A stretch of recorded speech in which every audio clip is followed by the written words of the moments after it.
Yo! Hello everyone! 大家好！皆さんこんにちは、ひときです。皆さんアニメとか漫画で女の子が好きな男の子に手紙を渡す告白のシーンを見たことがあると思うんですが、あれは本当だと思いますか？あれは本当です。今日は本当の告白の場面を僕の経験とあとはもらった手紙を紹介しながら説明したいと思います。日本語で告白と言ったら 90% 以上は好きな気持ちを相手に伝える文化のことを言います。日本だとカップルになる前に告白をしてちゃんと付き合うか付き合わないかはっきりさせてから付き合うことが多いです。もう本当に中学生、高校生、大学生、多分大人とかもうちゃんと付き合うってことをはっきりさせてから付き合います。ですので日本人はよくその付き合った記念日を覚えていて、そこから1年経つとなんか付き合って1年記念日という風にお祝いをしたりします。一番ちゃんとしっかり告白をしているのは中学生とか高校生じゃないかなと思います。最初に女の子はどうやって告白するかを僕の経験と一緒に話したいと思います。やっぱり女の子が告白する場合は手紙を使うことが多いです。誰もいない静かなところでこっそり手紙を渡したり、あとは靴を入れるところに手紙を入れていたり、あとは友達に頼んでその手紙を好きな男の子に渡してもらったりすることが多いです。やっぱりその時もらった手紙って全然捨てられないんですよね。ですので僕もちゃんとしまってあります。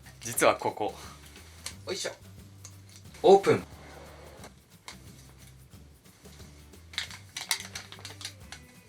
普通の手紙とかあるからこんなたくさんあるけど、別にこれ全部告白の手紙じゃないからね。一つ目は後輩からもらった手紙です。多分みんな驚くかもしれないですけど、この人と話したことは3回ぐらいしかないですね。これ実は結構あって、遠くから見て雰囲気がいいなとか、そういう時には告白をいきなりすることがあります。でもいきなり付き合ってと言われてもあまり知らないから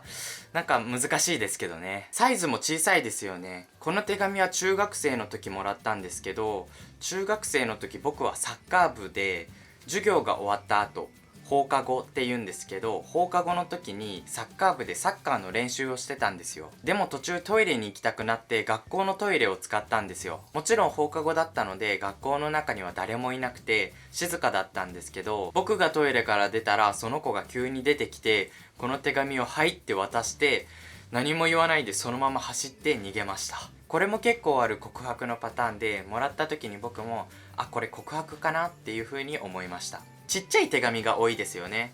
でも開くとこのぐらいの大きさなんですけど、でも書いてあるのはひとき先輩へちょっと恥ずかしいな。10年前だしいいか。ひとき先輩へ好きです。もしよかったら付き合ってください。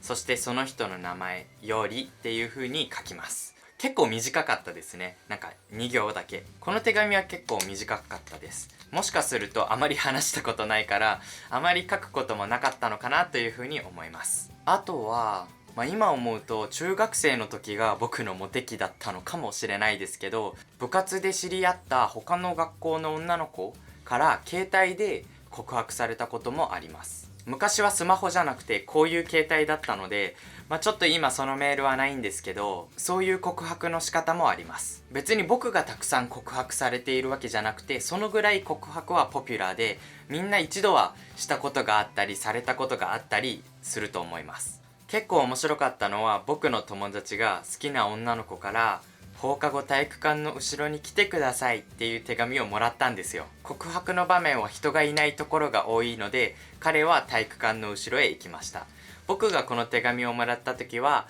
階段の横だったかな。でも放課後で周りには人がいなかったので、階段の横だったと思います。で、その友達はやったやったって喜んでいたので、僕と僕の他の友達はその告白の場面をこっそり見ようという風に決めました。面白いので近くから見ていたんですけど、その友達が体育館の後ろへ行くと違う女の子がいました。こういうパターンもあるんですよね。ただ友達の告白を手伝うだけみたいなパターン。それで僕の友達はマジで泣きそうになって、そこにいた女の子も嬉しくて泣きそうになってるんだと思って、なんかいろいろ違う方向に話が進んでいきました。でもこれ笑っちゃダメですよね。じゃあ男の子はどうやって告白するかというと、直接告白することが多いです。女の子みたいに手紙を書いて好きですっていう告白の仕方もする時あるんですけど、それだとやっぱり女の子はなんかこの男の子女の子みたいと思ってあまり男らしくないって思う人が多いので、やっぱり男は直接好きです付き合ってくださいということが多いです。じゃあどうやって告白するかというと、告白する場所は大体同じで、体育館の後ろとか、あとは静かなところとか、でもアニメで見る学校の屋上とかはなんか危ないから入っちゃダメな学校が多いと思います。僕の学校では入れませんでした。ですのでそこはあまりないかなと思います。男の子が女の子の耳の近くで小さい声で今日の放課後体育館の後ろに来てとか、あとは手紙でこの場所に来てっていう風に言うこともあります。ただ場所が書いてあるだけでそこで直接告白をします。だからなんかよく遊ぶ友達から告白されるっていうことよりも、実はあまり話さないクラスメートから告白されたり、違うクラスの子から告白されたりすることの方が多いんじゃないかなというふうに思います。今考えると変なんですけど、告白されて付き合った後に初めてデートしたりしますね。だからデートして好きになって付き合うんじゃなくて、告白が成功して彼氏彼女になってから初めてデートをする人も結構います。まあ結構不思議ですよね。なんでだろ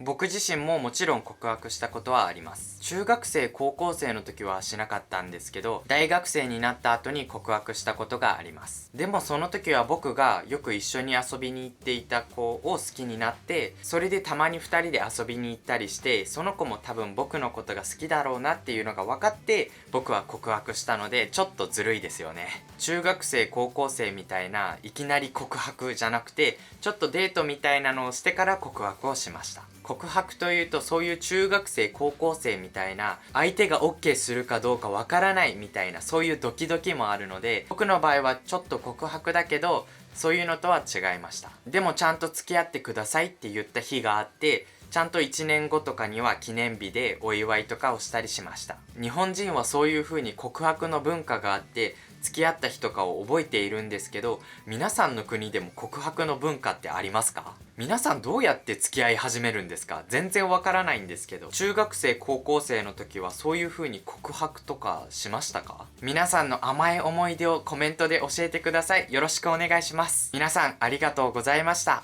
さっき言ったみたいに告白の時もらった手紙とかって捨てられなくて、この中に隠してあるんだけど、ある日普通はこういう風に鍵を閉めて開かないようになってるんですけど、なんか俺が家に帰ったら鍵がこういう風に刺さってて、誰かが開けた跡がありました。絶対お母さんだよね。もうマジ最悪。この鍵も普通はどこかに隠してあるのに、なんかその鍵を見つけて勝手に俺の手紙を読んで、もう最悪だね。その時お母さんに見たって聞かなかったけど、でも恥ずかしいじゃん。だからもう見られないようにこの鍵をどこに隠すか今考えてんだけど、もしいいアイデアがあったらぜひコメントで教えて。じゃあみんなバイバイ。